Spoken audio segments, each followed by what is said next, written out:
खिसी में ओकरा तू सोझाए जानू बोलो ना कैसे के रहत बाड़ू मजा के साजा हो दुनू जाने के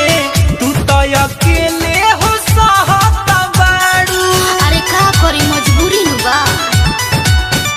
मन कोई बाटे डर कोही दिहल कैसन कर लागो काटे दे तलाश काठी कहब नहीं हो चिंता करो ना बेकार जदी छोड़ दी भकार बाकी सही हो ना जुल्म बानी रखेला तैयार आ कहीं तू बदल गला त